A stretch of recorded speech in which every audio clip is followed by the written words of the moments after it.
महाराजांचा असून मराठी भाषिक भक्त समाजास सहज समजावे म्हणून हिंदी भाषेतून मराठी भाषेत रूपांतरित करण्यात आलेला आहे.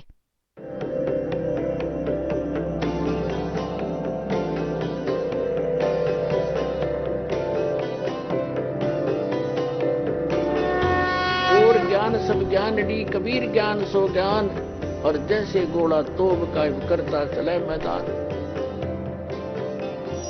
जगद्गुरु तत्वदर्शी संत रामपालजी महाराजांचे अमृत वचन सर्व पवित्र धर्मांच्या व पवित्र शास्त्रांच्या आधारावर.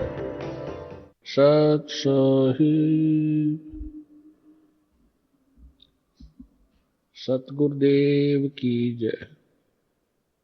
बंदी छोड़ कबीर परमेश्वर जी की जय. बंदी छोड़ गरीबदास जी महाराज जी की जय. स्वामी रामदेवानंद जी गुरु महाराज जी की जय हो.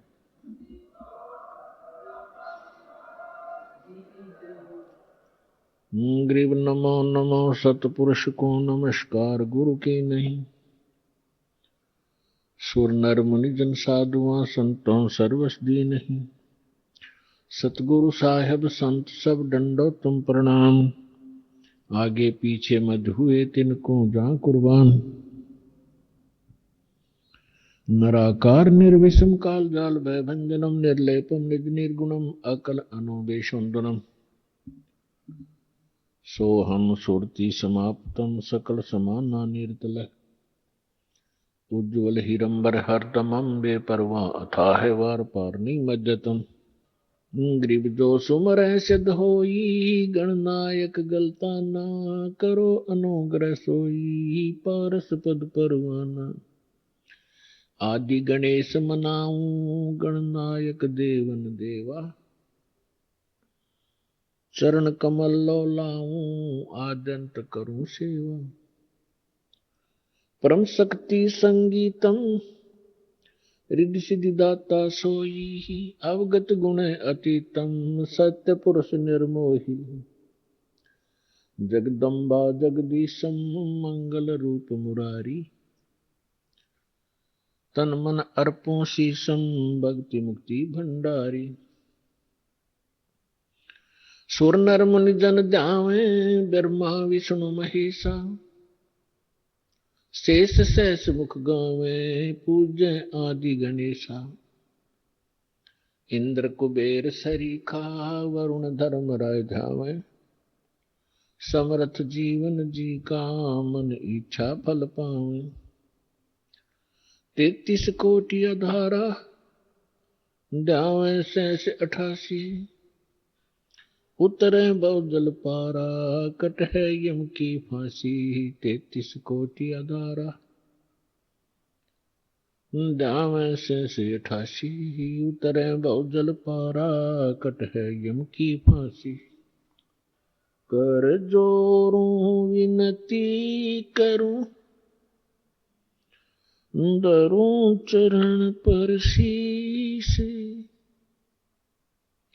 गुरु जी राम देवानंद जी महाराज ने दियो नाम बख्शीश. कोटि कोटि सिजदा करूं कोटि कोटि प्रणाम. चरण कमल में राखियो मैं बंदी जाम गुलाम. कुत्ता हूँ गुरुदेव का रामपाल दास का नाम.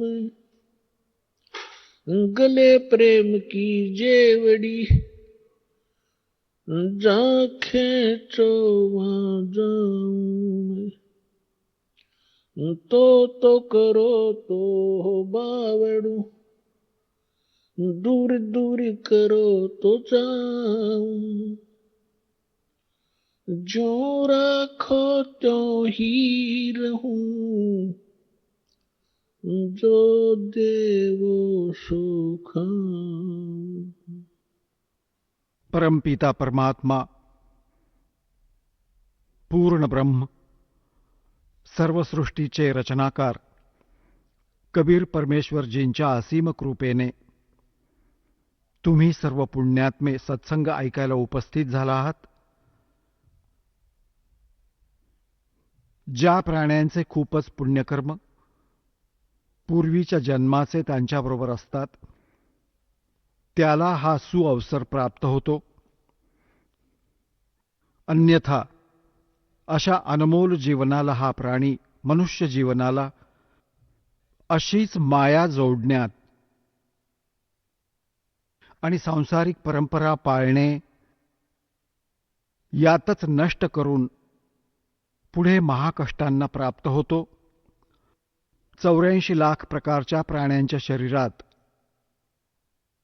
न जाणो किती कष्ट घेतो, जंगलात भटकतो, भुकेला तहानलेला ऊन थंडी हिंस्र पशु मागे लागलेले असतात. एका क्षणाची चैन नाही. ज्या प्राण्यांना हे मानव शरीर प्राप्त होते त्यांच्यावर परमात्म्याची विशेष मर्जी असते. मागचे पुण्यकर्म खूप जास्त त्यांच्याबरोबर असतात. अन्य समाजाच्या विचारांनी आपण इतके अवश्य जाणले की निर्वाहासाठी आपल्याला भरपूर प्रयत्न करायला पाहिजेत. जर आपण मेहनत प्रयत्न नाही केले तर भुकेने मरून जाऊ. आपल्या मुलांचे नाही पालन होणार. ही तर गोष्ट बिलकुल सत्य आहे. परंतु हे तर आहेत संसाराचे विचार. आता आपल्याला या मनुष्य जीवनात जर इतकेच कार्य करायचे होते, हे तर पशुपक्षी पण करत आहेत. मनुष्य पण चांगल्या तऱ्हेने प्रेमाने आपल्या मुलांचे पालन करतात. पक्षी आपल्या चोचीत आहार घेऊन येतो, आपल्या मुलांना भरवतो, आपल्या तोंडातून काढून नंतर स्वतः खातो. तर आपल्यापेक्षा सुद्धा जास्त लाडाने प्रेमाने आपल्या मुलांचे पालन पक्षी पण करतात. आणि हेच कर्म आपण करत आहोत, तर मनुष्य जन्माचा काय लाभ झाला? इतकेच कर्म नाही, इतकेच कार्य नव्हते. आता सत्संगाला आल्याने प्राण्याला ज्ञान मिळते की मनुष्य जीवनाचे एक विशेष कार्य होते. जर ते कार्य मनुष्य जीवन प्राप्त प्राणी नाही करत, तर त्याचे मनुष्य जीवन पशुतुल्य आहे, पक्ष्यांप्रमाणे आहे. जशा क्रिया ते करतात तशाच हे सगळे करतात. तुमच्यावर ती कृपा झाली आहे की परमात्म्याने तुम्हाला मनुष्य जीवन दिले.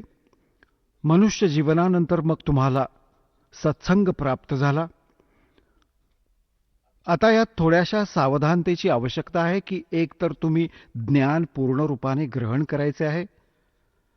परमेश्वराने तुम्हाला अशा स्थानावर आणून उभे केले आहे की कदाचित असंख्य युगांनंतर तुम्हाला हा अवसर प्राप्त झाला असेल. अशा स्थानावर अशा ज्ञानाच्या प्राप्तीसाठी तुम्ही आला आहात. यात खूप सावधानता बाळगायची आहे. ज्ञान ध्यान देऊन ग्रहण करायचं आहे. इथे सगळे प्रमाण दाखवले जातात. तुम्हाला पहिले शिक्षित यासाठी केले भगवानाने की तुम्ही सद्ग्रंथांना स्वतः जाणू शकाल, सत्य आणि असत्याचा निर्णय करू शकाल. आत्तापर्यंत आपण यामुळेच काळाच्या जाळ्यात फसून राहिलो होतो की आपण या नकली आणि असली ज्ञानाला नाही पारखू शकलो, कारण की आपल्याला स्वतःला ज्ञान नव्हते. तर परमात्म्याने या कलियुगातल्या याच वेळी सगळ्यात पहिल्यांदा आपल्याला ज्ञानच द्यायचे होते आणि ज्ञान देण्यासाठी तुम्हाला शिक्षित पण करायचे होते. तर आता 30-40 वर्षांपासून अलीकडेच दास बघत आहे की कसा पूर आला शिक्षणाचा. छोट्या छोट्या 3-3 वर्षांच्या मुलांना स्कूलमध्ये पाठवायला सुरू करतात आईवडील. तर परमात्म्याची प्रेरणा आहे. शिक्षणाने आपण भगवानाला ओळखू शकतो, अन्यथा या शिक्षणाचे काही काम नाही. आता परमात्मा प्राप्तीसाठी आपण असंख्य जन्म घालवले. जंगलात आपण गेलो. जोपर्यंत हे होत नाही तोपर्यंत तुम्ही कितीही भक्ती करा, जन्म आणि मृत्यू तुमचे नेहमीच होत राहतील, नेहमी कष्ट येत राहतील. पुण्यकर्म कराल स्वर्गात जाल, पाप कराल नरकात जाल. स्वर्ग आणि नरकात पुण्य आणि पाप दोन्ही रिकामे करून मग तुम्ही नव्याने या पृथ्वीवर कोणत्या पशुपक्ष्याच्या किंवा मनुष्याच्या योनीत शरीर परत प्राप्त कराल आणि त्यानंतर परत तेच पाप आणि पुण्य तुमचे एकत्रित होणे सुरू होईल. तर हे असंख्य जन्माचे हे झंझट आपण झेलत आहोत. आता हा सुअवसर प्राप्त झाला आहे की आपण आता परमात्म्याचे ज्ञान ग्रहण करून जरा आणि मरण, जन्म आणि मरण यातून सुटका मिळवू शकतो. त्यासाठी प्रॉपर पद्धत आहे. कोणतेही कार्य आपण करतो त्याच्या सफलतेसाठी काही फॉर्म्युले असतात. तर तो कंप्लीट फॉर्म्युला या दासाकडे उपलब्ध आहे मोक्ष मिळवण्याचा. इथे पण सुख, संसारात पण सुख, शारीरिक सुख, मानसिक सुख आणि कोणते 3 तापांचे कष्ट असतील ते पण दूर होतील जर श्रद्धेने भक्ती तुम्ही कराल. तर परमात्म्याच्या ज्ञानाला आणि भक्ती मार्गाला ओळखण्यासाठी, सत्य आणि असत्याचा निर्णय करण्यासाठी आपल्याला कोणता तरी आधार मानावा लागेल. कोणत्याही आधाराशिवाय आपण सत्य व असत्याचा निर्णय नाही करू शकत. तर त्यासाठी आपण कोणत्या गोष्टीला आधार मानावा? आत्तापर्यंत जितके पण आपले धर्मगुरू होत होते ते सगळे हेच सांगत होते की आपण आपले जे सद्ग्रंथ आहेत, शास्त्र आहेत, वेद आहेत, गीता आहे, पुराण आहे, या पवित्र सद्ग्रंथातून आम्ही तुम्हाला ज्ञान ऐकवत आहोत. आता जसे त्यांनी वेद व गीता आणि पुराणांना जाणले होते ते ज्ञान आपल्याकडे होते की आपले धर्मगुरू हे सांगत आहेत की वेदात, गीतेत, पुराणात असे लिहिलेले आहे. त्यांनी काय सांगितले होते आम्हाला की ब्रह्मा, विष्णू, महेश आणि हे सगळे अजरामर आहेत. विष्णू आणि शंकरजींची भक्ती करायला पाहिजे. हे अजन्म आहेत, यांचे कोणी माता पिता नाहीयेत. त्यांनी हे ज्ञान दिले होते आपल्याला वेदांचे नाव घेऊन की वेदात असे सांगितले आहे, पुराणात असे लिहिले आहे. आणि श्रीमद भगवद्गीतेत श्रीकृष्णजींना पूर्ण परमात्मा सिद्ध करून त्यांनी आपले लोकवेद, दंतकथा आपल्याला ऐकवली होती. आणि परमात्मा स्वतः येतात आपले यथार्थ ज्ञान सांगण्यासाठी. ते प्रत्येक युगात येतात, परंतु त्यावेळी आपण परमात्म्याला ओळखू नाही शकत, कारण की आपण ज्ञान चुकीचे ग्रहण करून ठेवले आहे आणि आपली जी बुद्धी आहे ती या गोष्टीवर कायम आहे की परमात्मा तर निराकार असतो. मग काही एक असे ज्ञान आपल्याला मिळाले होते की श्रीराम श्रीकृष्ण हे परमात्मा होते, पूर्ण ब्रह्म होते, सर्व सृष्टीला रचणारे होते. मग आपण जर साकार भगवानाला मानू लागलो तर राम आणि कृष्ण यांच्यापर्यंतच सीमित राहू. आता आपल्याला आपल्या सद्ग्रंथ 600 वर्षांपूर्वी भगवानाने येऊन सांगितले होते, 3 देव की जो करते भक्ति उनकी कदे ना होवे मुक्ति. की ब्रह्मा, विष्णू, महेश की जे मुक्ती यांची जे भक्ती करतात त्यांचा मोक्ष कधी नाही होऊ शकत. कारण की हे तिन्ही देवता पण नाशवान आहेत आणि नाशवानांची भक्ती करू तर आपण स्थिर कसे होऊ शकू, आपला मोक्ष कसा होऊ शकेल. कोणता मोक्ष?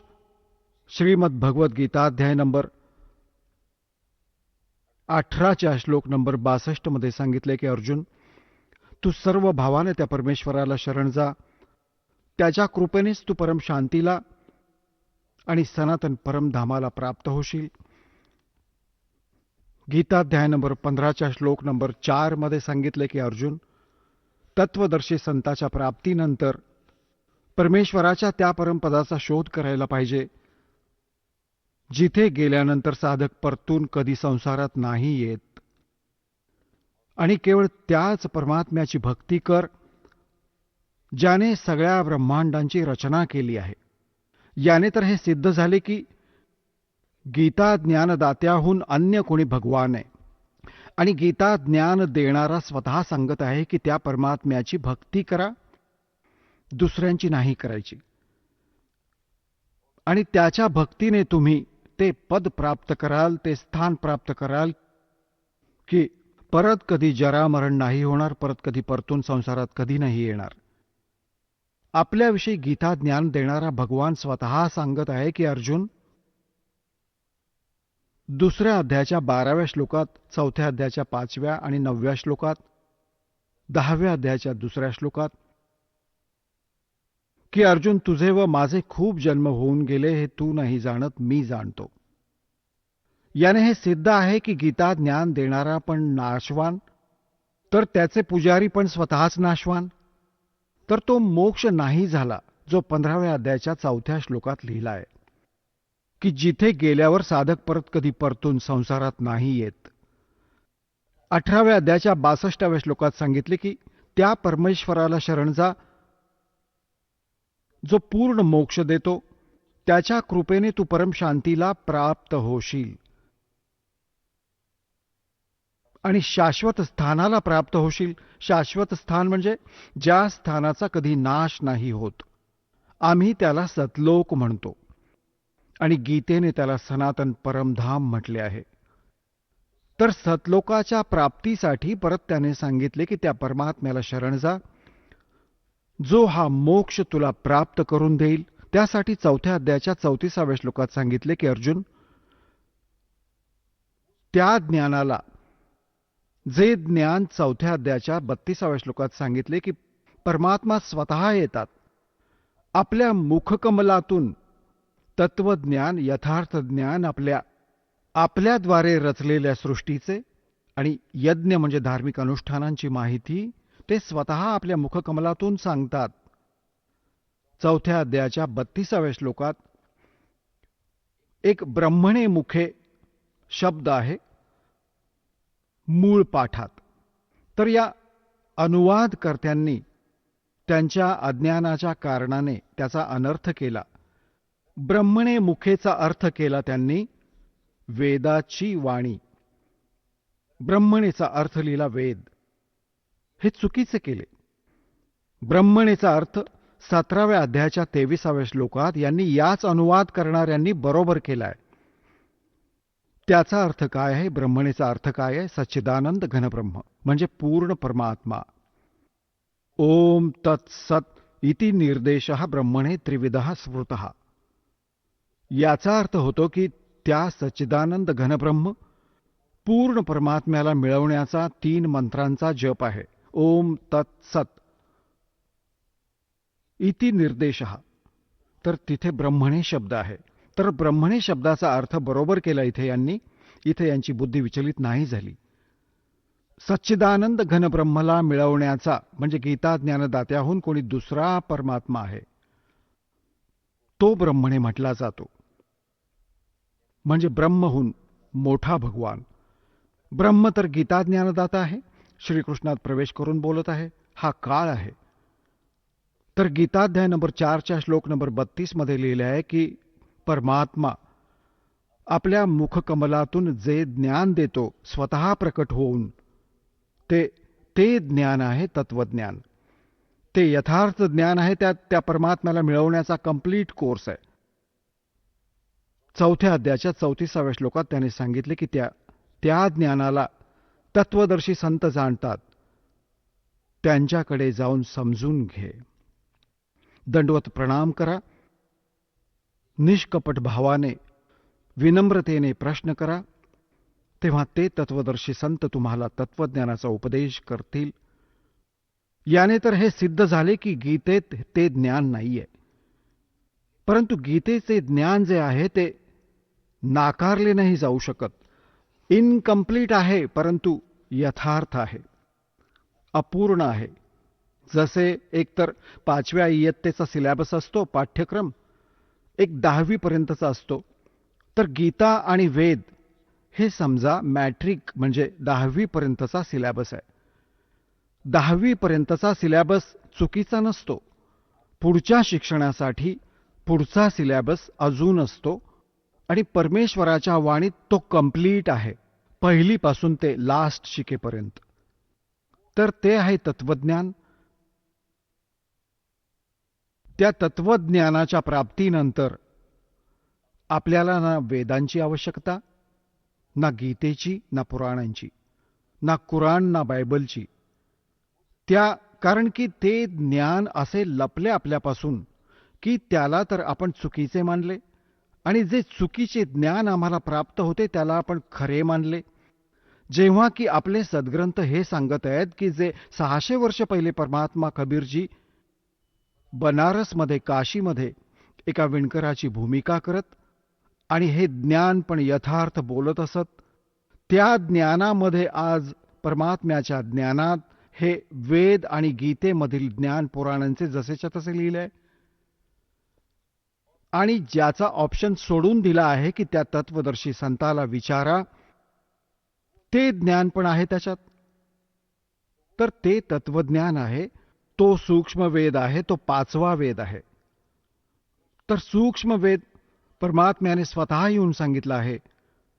तर त्या ज्ञानाला, जे ज्ञान आपण रिजेक्ट करून ठेवले होते अज्ञानी संत ऋषींच्या ऐकल्या ऐकवलेल्या दंतकथातून, त्या यथार्थ ज्ञानाला पहिले तर पुराणातून, वेदातून, कुराणातून, बायबलमधून, गीतेतून तुम्हाला हे सिद्ध करून दाखवले आहे की हे ज्ञान परमात्म्याने 600 वर्ष पहिले सांगितले होते, जे आज आमच्या पवित्र बुक्समध्ये, होली बुक्समध्ये विद्यमान आहे.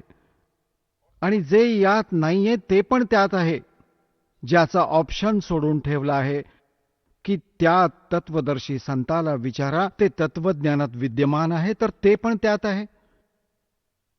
तर हे जे पवित्र इनकम्प्लीट होली बुक्स होते आपल्याजवळ, अपूर्ण सद्ग्रंथ होते, यापेक्षा तर त्या यथार्थ ज्ञानाला कबीर साहेबजींच्या मुखातून बोललेल्या वाणीला प्रूव्ह केले आहे की त्यात जे लिहिले आहे ते 600 वर्षांपूर्वी लिहिले होते. आणि आज आपले सद्ग्रंथ जे याच्याही पूर्वी लिहिलेले होते, त्यात तेच ज्ञान आहे जे भगवान स्वतः सांगत असत. जितके त्यांनी सांगितले तितके यातही मिळत आहे. तर यावरूनच सिद्ध झाले की ते ज्ञान सगळेच सत्य आहे, जे परमात्म्याने सांगितले होते. याचा हा तर एक फॉर्म्युला झाला आपल्याला एक थिअरॉटिकली सिद्ध करण्यासाठी, की आम्ही सद्ग्रंथातून हे सिद्ध करतो की परमात्मा कसा आहे, त्याचे प्रमाण कुठे आहे. दुसरे असेल, आम्ही एक प्रॅक्टिकल ज्यांनी केले आहे, तर प्रॅक्टिकलमध्ये थिअरी तीच असते जी आधी आपल्याला अवेलेबल असते सिलॅबसमध्ये. त्या थिअरीलाही बघून आपण प्रॅक्टिकल करतो. ज्या महापुरुषांनी त्या सिद्धांताने जे प्रॅक्टिकल केले, त्यांनी पण परत तेच सांगितले आहे की परमात्मा कसा आहे, कोण आहे, कुठे राहतो. आणि ज्या प्रॅक्टिकलने, ज्या साधनाने, ज्या फॉर्म्युल्याने त्यांनी परमात्मा प्राप्त केला, त्यांच्या अमृतवाणीत ते मंत्र लिहिले आहेत की आम्ही हा मंत्र जप केला तर आमचा उद्धार झाला. हा पूर्ण अध्यात्म मार्ग आहे. या 2 पॉइंट्सवर अवलंबून आहे. एक तर आपण आपल्या सद्ग्रंथांना बरोबर मानतो, त्यात जे प्रमाण आहे, मग आपण त्या महापुरुषांना पण सत्य मानतो, त्यांचा महिमा आजपर्यंत गात ऐकत आलो, त्यांच्या वाणीलाही आपल्या ज्ञानाच्या आधारे घेत राहिलो सत्संगात. आणि त्यांनी कसा भगवान मिळवला आणि कसा सांगितला, आणि तेच वेदात मिळाले आणि तेच परमात्म्याच्या वाणीत मिळाले. तर या सगळ्यांनी मिळून एक निष्कर्ष निघतो की हा तर भगवान आहे, याला प्राप्त करण्याची ही पद्धत आहे. याच्या व्यतिरिक्त अजून कोणती साधना केली तर ती व्यर्थ आहे. गीताध्याय नंबर 16च्या श्लोक 23 व 24 मध्ये स्पष्ट केले आहे की शास्त्रविधीला सोडून जे मनमानी आचरण करतात, म्हणजे जो सद्ग्रंथात जो विधी लिहिला आहे भगवानाच्या भक्तीचा, त्याच्या व्यतिरिक्त अन्य कोणती साधना करतो, जप करतो, कोणती क्रिया करतो, तर ती शास्त्र विरुद्ध आहे. आणि शास्त्रविधीला सोडून जे मनमाने आचरण करतात त्यांना ना सुख मिळते, ना त्यांना कोणती सिद्धी प्राप्त होते, नाही त्यांची गती होते. तर यावरून सिद्ध आहे की व्यर्थ आहे ती साधना. आणि आम्ही कोणती साधना केली पाहिजे? 24व्या श्लोकात 16व्या अध्यायाच्या गीतेत लिहिले आहे की याने तुझ्यासाठी अर्जुन कर्तव्य आणि अकर्तव्याच्या व्यवस्थेत म्हणजे कोणती साधना केली पाहिजे आणि कोणती नाही केली पाहिजे, सद्ग्रंथच प्रमाण आहेत. कोणाच्या दंतकथांवर विश्वास करून आपले जीवन नष्ट नका करू. मग दुसऱ्या अध्यायाच्या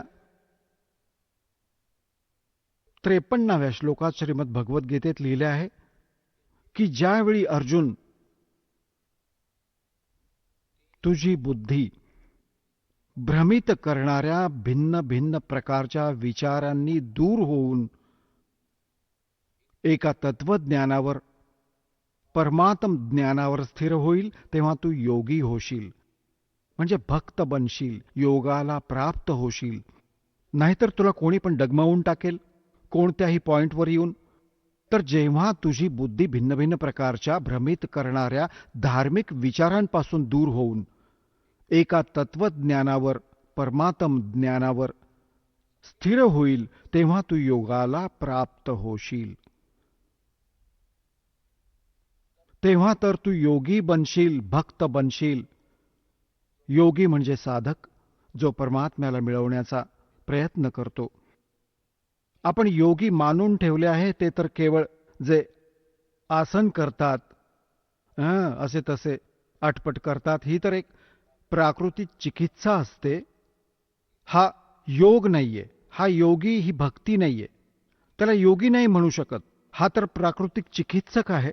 परंतु पहिले हे साधक जे ऋषी होत होते, हे आपल्या स्वास्थ्यासाठी ही क्रिया पण बरोबर करत होते, कारण की स्वस्थ शरीरानेच भक्ती होते. हा योग जो आहे भक्तीच्यासाठी एक सहयोगी आहे, ना की याने मोक्ष नाहीये. भक्तीचे मेन स्वास्थ्य ठीक ठेवायला पहिले ह्या पण अशा तशा साधना नव्हत्या. आणि विशेष करून हे ऋषी लोकच आपले जास्त वेळ बसत होते, साधना करत होते. त्यांच्याजवळ अजून कोणते काम तर नव्हतेच, कारण की सद्ग्रंथांना वाचणे, जनतेला समजावणे. एक मजूर व्यक्ती आहे, शेतकरी व्यक्ती आहे, पूर्ण दिवस तर त्याचा आपोआप योग होतो, पूर्ण दिवस मेहनत करतो, धंदा करतो, त्याला जरूरत नाही तो योग करायची, तो तर तसा स्वस्थ राहील, मोकळ्या हवेत राहतो, पूर्ण दिवस काम करतो. हे ऋषी लोक बसून राहत असत, एकतर साधना चुकीची करण्याच्या उद्देशाने. साधना तर यांची ठीक नव्हती म्हणून जास्त करून हठयोग करून बसत होते. तर यासाठी त्यांना योग साधना करणे अनिवार्य होते. पूर्ण दिवस बसून राहण्याने शरीर खराब होते. तर आपण यांनाच बघून मग याला पण एक साधन मानले भक्तीचे. योग करणे काही अनिवार्य नाहीये. जे मेहनत मजुरी करतात, योग साधना करणे कोणते पाप नाहीये, वाईट नाहीये. ज्यांचे बसून काम आहे ते योग करू शकतात, 10-20 मिनिटे, अर्धा तास, जसा वेळ मिळेल स्वास्थ्यासाठी. परंतु योगीचा अर्थ इथे गीताध्याय नंबर 2च्या श्लोक नंबर 53 मध्ये आहे, भक्ताशी संबंधित.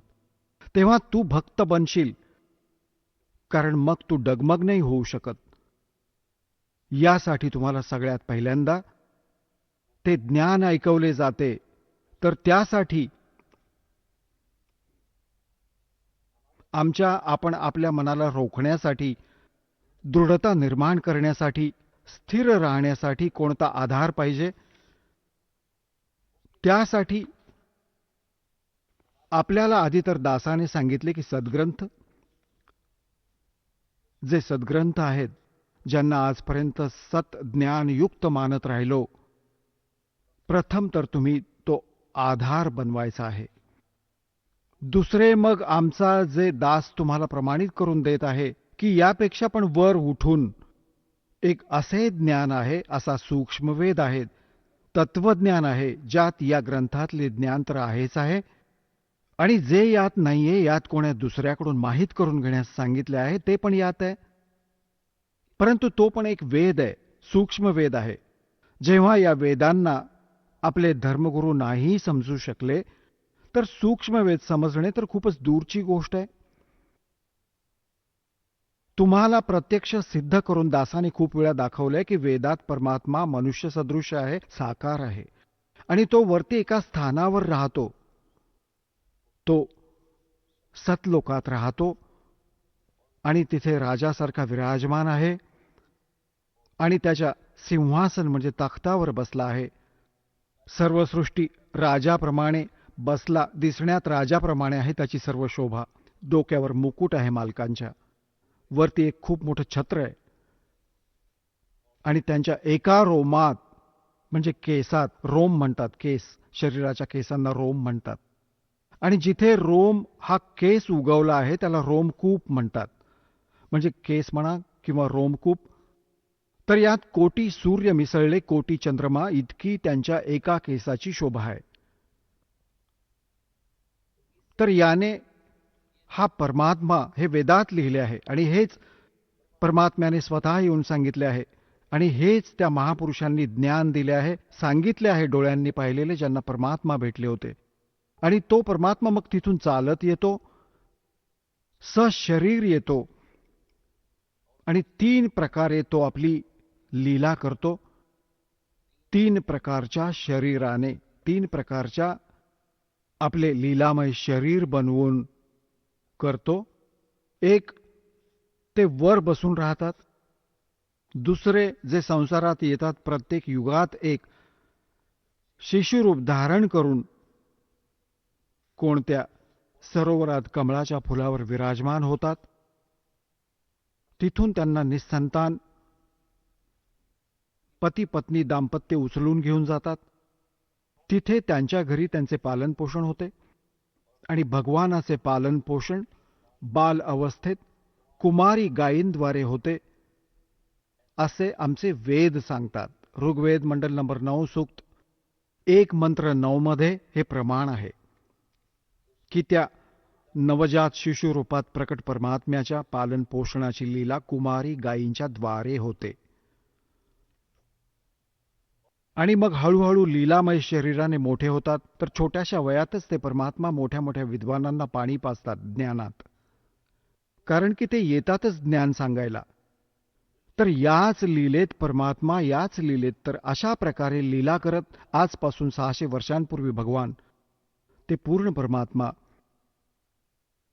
काशीमध्ये बनारस शहरात एक लहरतारा नावाचा तलाव होता.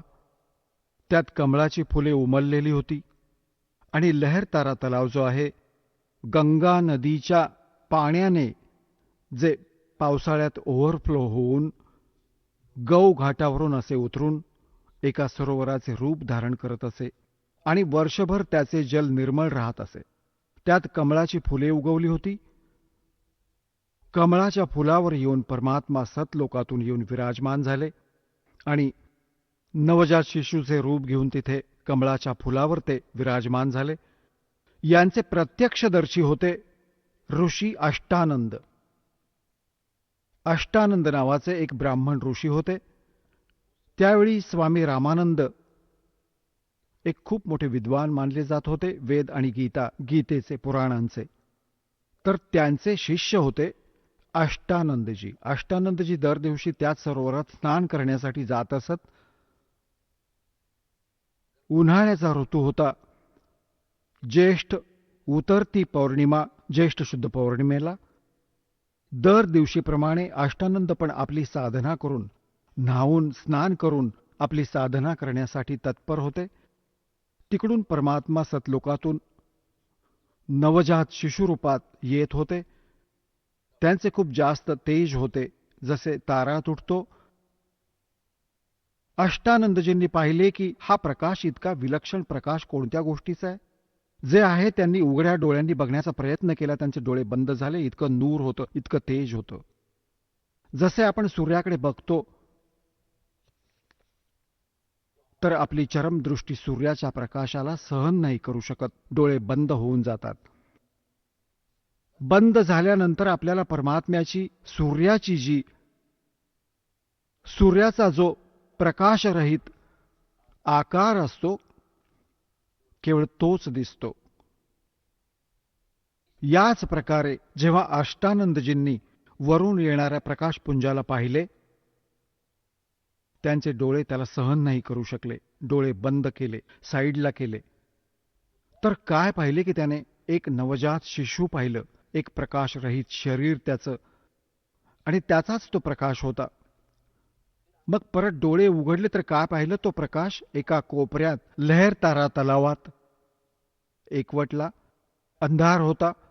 ब्रह्ममुहूर्त म्हणजे सूर्योदय होण्यापूर्वी जवळजवळ 1.5 तास आधीची गोष्ट होती. आधीची. त्याला तर मग काही दिसले नाही. त्याच्या डोळ्यात जरूर त्याचे प्रतिबिंब बनले होते बाळाचे. ते काही वेळात संपून गेले. आता त्याने विचार केला की बाबा हे तर खूपच विलक्षण दृश्य मी पाहिलं आहे. आता भक्त साधकाला कोणती समस्या येते भक्ती मार्गात, तर तो आपल्या गुरूंकडून निवारण करून घेऊ इच्छितो. अष्टानंदजी त्यांच्या गुरूंकडे गेले, रामानंदजींच्याकडे, आपल्या शंकेचे समाधान करण्यासाठी. स्वामी रामानंदजी विष्णूजींचे पुजारी होते आणि वेदांचे प्रकांड पंडित मानले जात होते. पुराणांचे मोठे विद्वान मानले जात होते. गीता त्यांना कंठस्थ पाठ होती. आता विष्णूजींचे जे पुजारी होते ते पंडित स्वामी रामानंदजी, ते आज तर तुम्ही खूप सहजपणे समजू शकाल की मग ते किती वेदांना समजले असतील आणि किती त्याने पुराणांना जाणले असेल. तरी पण त्या आधाराने त्यावेळी ते मोठे विद्वान मानले जात होते आणि 1400 ऋषी प्रचारक बनवून ठेवले होते. त्यातले एक अष्टानंदजी पण होते. मग परमात्मा कबीरजींची कृपा झाल्यानंतर त्याने 84 अजून बनवले होते शिष्य. 1484 शिष्य होते रामानंदजींचे एकूण मिळून. तर सांगायचा भाव हा आहे की रामानंदजींना अष्टानंदाने जाऊन आपली शंका व्यक्त केली की आज मी असा असा एक आकाशातून येणारा प्रकाशपुंज पाहिला. माझे डोळे गुरुदेव सहन नाही करू शकले. चरमदृष्टी बंद झाली. त्यानंतर मी प्रकाशरहित एक शिशु पाहिलं. प्रकाशरहित शिशुच्या रूपाची ती प्रतिमा बनली माझ्या डोळ्यात. ती पाहिली मी प्रतिबिंब. हे काय कारण आहे मालिक, मी समजू नाही शकलो. हा प्रकाश जो मी पाहिला, त्यानंतर नवजात शिशुचा आकार पाहिला, ही कोणत्या माझ्या भक्तीची उपलब्धी आहे का कोणता माझा असाच भ्रम आहे? तेव्हा स्वामी रामानंदजींनी म्हटले की वरच्या लोकातून जेव्हा कोणी अवतारगण येतात त्यांचे हे लक्षण असते आणि इथे ते कोण्या काशीत कोण्या आईच्या गर्भात जन्म प्रवेश करतील. 9 महिन्यांनंतर ते परत बाहेर येतील.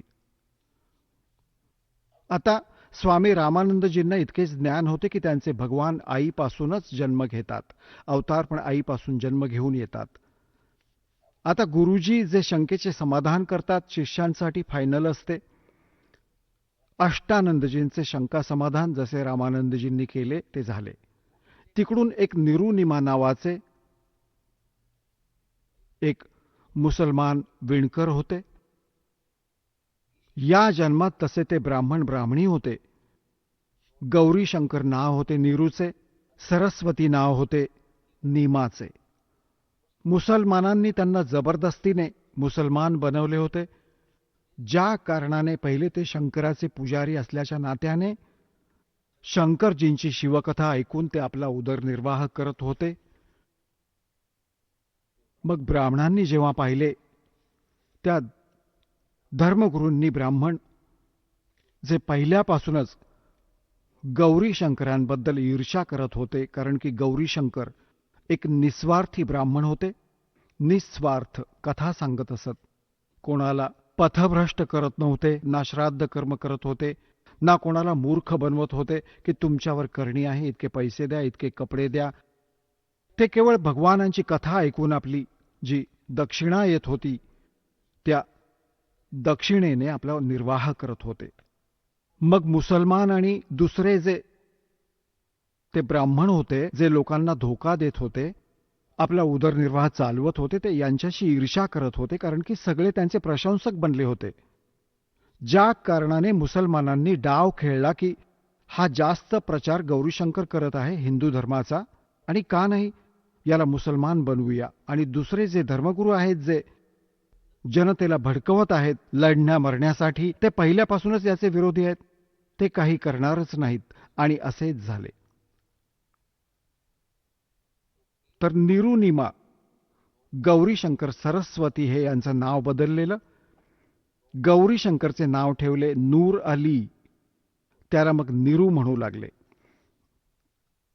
आणि सरस्वतीचं नाव ठेवलं नियामत, तिला नीमा म्हणू लागले. असे बऱ्याच गावात छोटी नावे ठेवली जातात. तर नीरू आणि नीमा नावाने ते प्रसिद्ध झाले. तर नीरू नीमा निसंतान होते. वय 60च्या आसपास झालं होतं. भलेही ते मुसलमान बनले होते तरी पण भगवान शंकराची आठवण त्यांना नेहमी येत असे. तर एक दिवस नीमाने विशेष त्या दिवशी स्नान, आणि त्यांना गंगेत स्नान करण्यास बंदी घातली. त्या घाटावर जिथे ब्राह्मण नाहत असत गंगेत, तर त्यांच्यासमोर प्रश्न उभा राहिला स्नान करण्याचा. रोज स्नान करणं त्यांच्यासाठी अनिवार्य होतं. तर ते पण स्नान करण्यासाठी दर दिवशी त्या लहरतारा तलावावर जात असत. ज्या दिवशी परमात्मा तिथे सतलोकातून चालत आले, कमळाच्या फुलावर लहरतारा तलावात प्रकट झाले. अष्टानंदजींनी त्यांना पाहिले. त्यानंतर त्याच दिवशी सकाळी सकाळी त्यावेळी उठून ते रोज येत असत ब्रह्ममुहूर्तावर. तर नीरू नीमा दोघे आपल्या घरून चालू लागतात झोपडीतून. तर नीमाला पहिल्या दिवशी कोणी अशी सांसारिक नातेवाईक कोणी त्यांच्या घरी आली. तिने पण नीमाला विचारले की तुम्हाला कोणी संतती नाहीये? तर तिने म्हटले नाही, संतती नाहीये. तर या गोष्टीची चर्चा होते की संतती तर व्हायला पाहिजे होती. भगवान हे काय केले परमात्म्याने तुमच्याबरोबर? कोणी मूल असेल तर जगात आनंद आहे, नाहीतर असेच दुःखी होऊन मरायचे आहे. असा जन्म झाला नाही झाला सारखे आहे. जसे जगाचे विचार असेच असतात, परंतु परमात्म्याच्या अध्यात्म मार्गाचे याच्या उलट विचार असतात. इथे ज्यांना कोणाला संतती आहे, हे काही असे नाहीये मुलगा आहे का मुलगी की कोणते नातेसंबंध जुळले आहेत. हे मागचे संस्कार आहेत, मागच्या जन्मातले तुमचे कोणाचे घेणे आहे, कोणाचे देणे आहे, ते पुत्र पुत्री रूपातून तुमच्याकडून प्राप्त करत आहेत. आणि ज्यांना संतती नाहीये ते फ्री झाले आहेत. त्यांचे आता कोणाशी देणे घेणे शिल्लक नाहीये. जर त्यांना काही भक्ती मिळेल ते तर खूप सहजतेने पार होऊ शकतात. खूपच सहजतेने त्यांना तर उशीर नाही होणार. परंतु आपले जगाचे विचार त्यांना इतके विचलित करतात, ते भक्ती तर विसरून जातात. एकाच गोष्टीचा घोषा लावतात, संतती होऊ दे, संतती होऊ दे, संतती होऊ दे. आता तिथे संतती पण नाही होऊ शकणार असे म्हणून, कारण की त्यांच्या भाग्यात नाही. कुठे कबीर परमात्मा पूर्णब्रह्म सत्पुरुषाची भक्ती परमसंत त्याच्या प्रतिनिधीकडून घेतल्याशिवाय, जसा हा दास आजच्या दिवशी विश्वात परमात्म्याचा तो कृपापात्र दास आहे ज्याच्याकडे कंप्लीट भक्ती मार्ग आहे पूर्ण. आणि जो भगवान सुख देतो, परमात्मा या दासाच्या माध्यमातून तुम्हाला सगळे देईल, हे त्याचे विधान आहे. जे या दासाच्या व्यतिरिक्त किंवा परमात्मा आले होते त्यांच्या व्यतिरिक्त अन्य कुठेही भक्ती पण करत आहेत आणि त्यांना कोणती आपत्ती आहे, जशी संततीवर गोष्ट चालू आहे, तर तिथे तर संतती त्यांना मिळणारच नाही. तर ते बडबड करून मग काय करतात, कोणते मूल दत्तक घेतात कोणाचे. आता ठीक आहे, मूल दत्तक घेतले, मोठा होऊन तर मूल बघा आपले असो नाहीतर दत्तक असो, आपली ज्यांना संतती आहे त्यांना माहीत आहे मोठे होऊन लग्न झाल्यावर मुले त्यांचं किती ऐकतात, ते आपल्या हिशोबाने चालतात.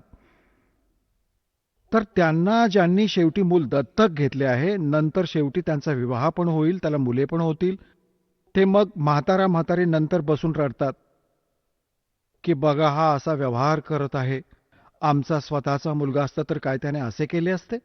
म्हणजे परत त्यापासून पण त्रास होईल शेवटी.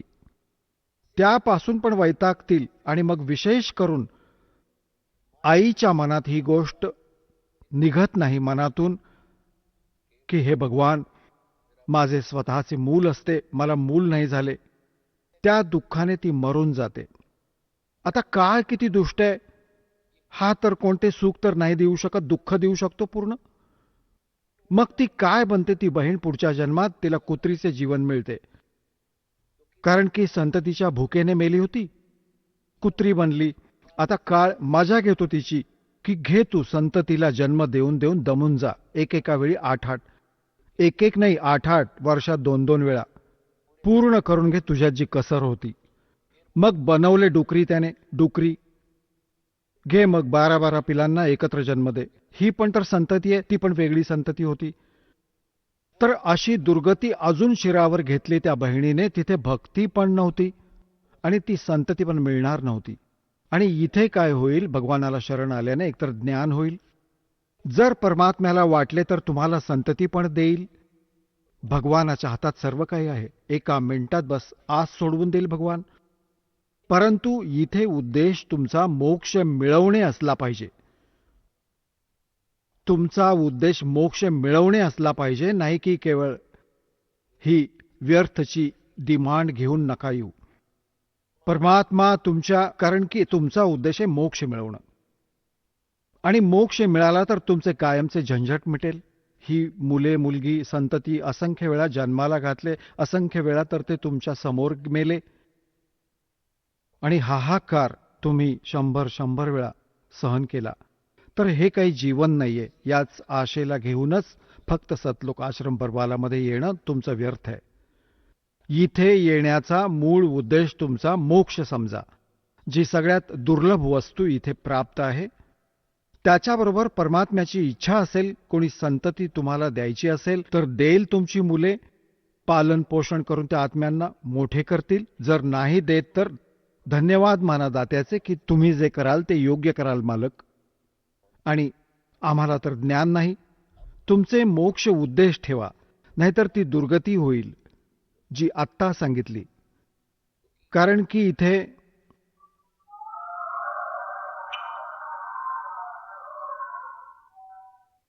तर इथे परमात्म्याला शरण आल्यानंतर एकतर ज्ञान तुम्हाला असे निर्मळ मिळेल, शंका समाप्त होईल तुमची. असंख्य जन्म आपण जन्म घेतले, असंख्य जन्म आपण मृत्यूला प्राप्त झालो, असंख्य जन्मात नाही माहिती आपली किती किती संतती झाल्या. संतती परमात्मा देतो. धन्यवाद दात्याचे. नाही दिले तर हे समजा की आपल्यावर कृपा खूप झाली मालकांची, आपला पिच्छा सुटेल. कारण की जेव्हा तुम्ही इथून जाता संसारात तर तुम्हाला 100% 100% लोक त्या विचारांचे भेटतील, जे हे म्हणतील की बाबा संतती तर हवी होती, एक मूल तर व्हायलाच हवे होते. तर त्या बहिणीला, त्या भावाला ज्याला संतती नाहीये, त्यांना मग ते इंजेक्शन देतात आणि मग ते प्रेरित कासावीस होतात मुलांसाठी. त्यांना त्यासाठी इथे येणं अनिवार्य आहे.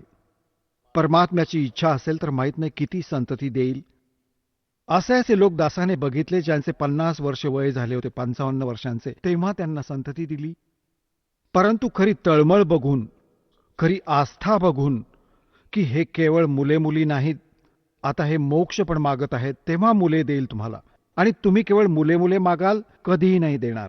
कारण की तुम्हाला नरकात थोडेच पाठवायचे परमात्म्याला. तर तुम्हाला सगळ्यात पहिल्यांदा ज्ञान समजून घ्यायचंय. इथे हजारोंच्या संख्येने तुम्हाला दाखवून देईन की ज्यांचे 8-8 वर्ष लग्नाला झाली होती, 20-20 वर्ष झाली होती, 15-15 वर्ष झाली होती, त्यांची इच्छापूर्ती केली दात्याने. एकत्र 2-2 दिले एका वेळी. तर सांगायचा भाव हा आहे की जेव्हा तुमची आस्था इथे होईल ना की भगवान मला मोक्ष द्या, तेव्हा देईल तो. आणि जेव्हा हेच मागाल, मुलेच मुले होऊ दे, आणि तुम्हाला नरकात टाकेल, आणि मुलेही अशी चूक करतील, जेलमध्ये तुम्ही पण असाल आणि ते मूल पण असेल, तर अशी परमात्मा थोडेच फाशी देईल तुमच्या गळ्याला. तर या गोष्टींवर तुम्ही खूप लक्ष देऊन विचार करायचा आहे, जे दास वचन बोलत आहे. आणि जेव्हा तुम्ही खऱ्या मनाने तुम्ही हे म्हणाल की परमात्मा मोक्ष होऊ दे आमचा, उचित समजेल तो दाता.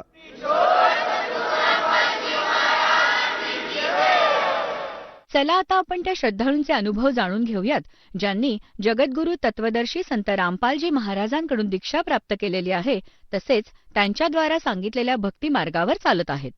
नमस्कार. सतसाहेब. आपलं नाव? माझं नाव सौ लीलाबाई दिगंबर ताडे. आपण कुठून आलात? मी गाव सायवानी, तालुका पातूर, जिल्हा अकोला. आपला व्यवसाय काय आहे? माझा व्यवसाय शिक्षिकेचा आहे. मी पातूरला 15 वर्ष सर्व्हिस, लक्ष्मीबाई देशपांडे शाळेवर 15 वर्ष सर्व्हिस केली आणि 10 वर्ष झाले मी रिटायर झालेली आहे. संत रामपालजी महाराजांची गुरुदीक्षा आपण कधी घेतली? मी संत रामपालजी महाराजांची दीक्षा 11 ऑगस्ट 2019ला घेतली. संत रामपालजी महाराजांची गुरुदीक्षा घेण्या अगोदर आपण व आपला परिवार कोणती भक्ती साधना करत होतात? आम्ही हेच ब्रह्म विष्णू महेश, श्री भगवान, कृष्ण भगवान, दुर्गादेवीची 9 दिवस मी ज्योत लावून उपवास करीत होते. शिवजीचे पण 5 सोमवार करीत होती. श्रावण महिन्यामधले 5 सोमवार करीत होते. आणि गजानन बाबाची मी खूप भक्त होते. मला खूप गजानन बाबाची इतकी भक्ती केली मी की एकदा मी आसनावर बसले की 7 वाजता आसनावर बसले की मी एकदम ते पूर्ण पारायण झाल्याशिवाय उठत नव्हते. काहीही न खाता पिता, एक पाण्याचा बुंदही नव्हती पीत. इतके असे मी 50 पारायण केले. आणि तुकडोजी महाराजांच्या पण आश्रमामध्ये मी 4 वर्ष सतत ध्यान प्रार्थना केली. अन्य देवी देवताची पूजा केली. जसं तुम्ही सांगत आहात की तुम्ही व्यवसायाने एक शिक्षिका होताय आणि पूर्वीपासूनच तुम्ही भक्ती साधनेत लीन होतात. जी महाराष्ट्रामध्ये जी प्रचलित भक्ती साधना आहे, जसं की देवी देवतांची पूजा करणे, मंदिरात जाणे, या भक्तिविधी आपण करत होतात. असं असताना संत रामपालजी महाराजांच्या ज्ञानाबद्दल आपल्याला माहिती कशी कळाली आणि आपण या मार्गात कशा आलात? माझं गाव सायवणी आहे. माझ्या गावामध्ये एक माई संत रामपालजी महाराजांची पुस्तके विकण्यासाठी आल्या होत्या. तर माझ्या घरापासून थोड्या अंतरावर त्या होत्या. मला वाटलं कशाची गर्दी आहे बायांची, म्हणून मी तिथपर्यंत गेली. तर त्या पुस्तक विकत होत्या आणि मला सुद्धा एक ज्ञानगंगा नावाचं पुस्तक दिलं आणि त्यांनी सांगितलं की तुम्ही हे वाचा आणि चॅनलवर रामपालजी महाराजांचा सत्संग येतो, तर तुम्ही आवर्जून पहा. तर मी घरी गेल्यानंतर 3 दिवसातच ते ज्ञानगंगा पुस्तक वाचलं. परंतु त्या पुस्तकामध्ये मला नवीनच ज्ञान मिळालं. ब्रह्म विष्णू महेशची माता पिता कोण आणि अर्जुनाला गीता कोणी सांगितली. ब्रह्म विष्णू महेश यांची माता दुर्गादेवी आणि पिता काल ब्रह्म ज्योती निरंजन, त्यांनाच क्षरपुरुषसुद्धा म्हणतात. हे ज्ञान मला पहिल्यानंच नवीनच वाटलं. मी म्हटलं आजपर्यंत आपण हे ऐकत आलो की ब्रह्म विष्णू महेश हे सर्वेश्वर आहेत, महेश्वर आहेत, सर्वात श्रेष्ठ आहेत, तेच इष्ट आहेत आणि निर्गुण निराकार आहेत आणि त्यांच्यावरची वरची शक्ती कोणीच नाही, असंच आम्ही ऐकत आलो. परंतु ज्ञानगंगा पुस्तक वाचल्यानंतर आणि चॅनलवर सत्संग ऐकल्यानंतर नवीन ज्ञान आम्हाला हे सत्य ज्ञान मिळालं.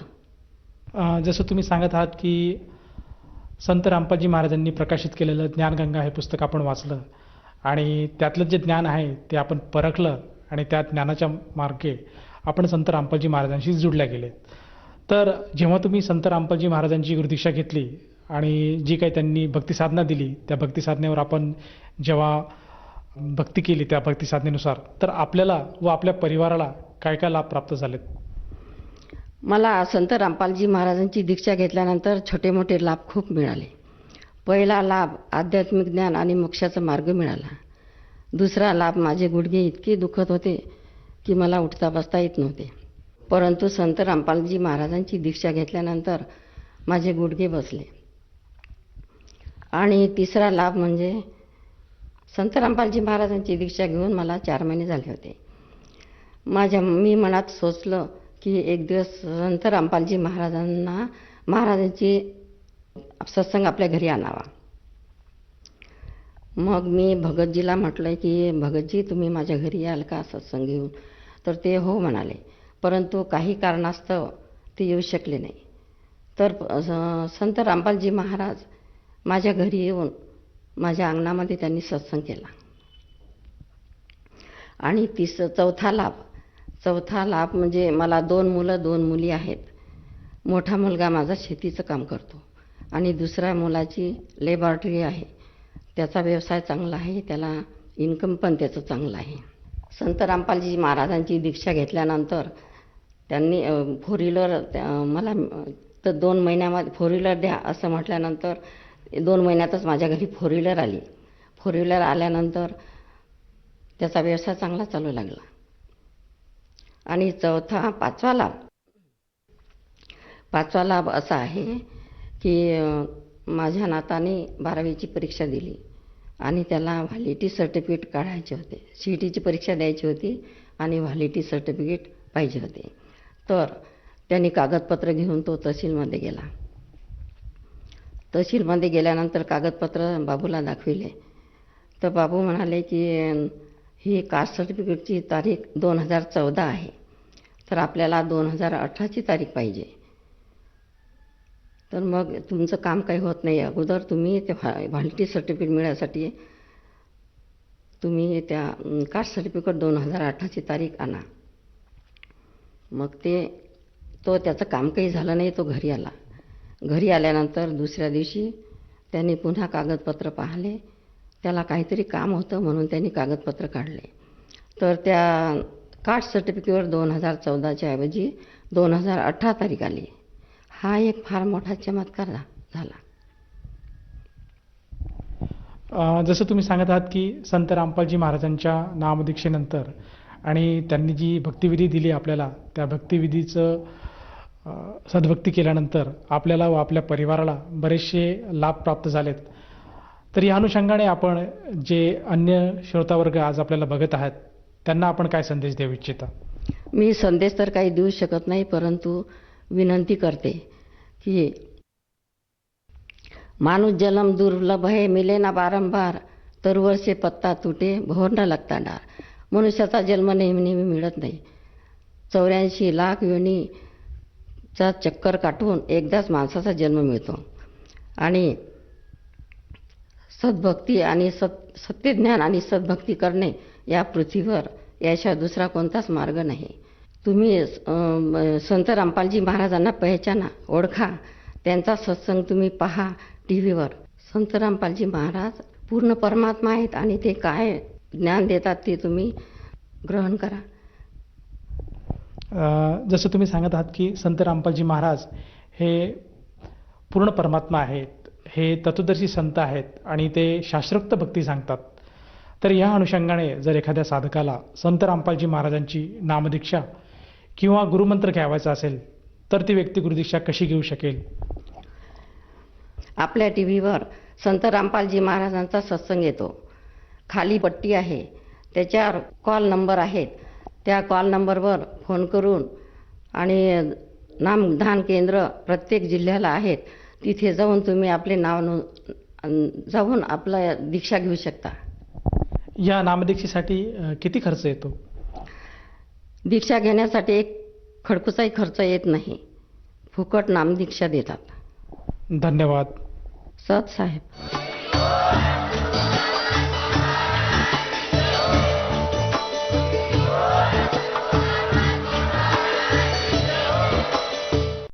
आपण ऐकत होता जगद्गुरु तत्वदर्शी संत रामपालजी महाराजांचे मंगल प्रवचन.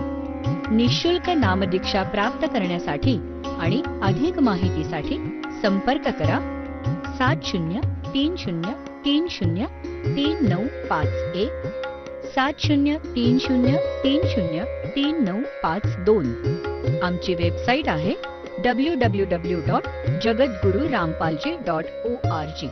सर्व पवित्र धर्मांच्या व पवित्र शास्त्रांवर आधारित प्रमाणित अनमोल पुस्तक ज्ञानगंगा किंवा जगण्याचा मार्ग यापैकी कोणतेही एक पुस्तक निःशुल्क मागवण्यासाठी आम्हाला आपले पूर्ण नाव, पूर्ण पत्ता, पिनकोड सहित आणि फोन नंबर लिहून 7030303951 7030303952 नंबरवर SMS करू शकता किंवा आम्हाला 7030303950 नंबरवर व्हॉट्सअप देखील करू शकता.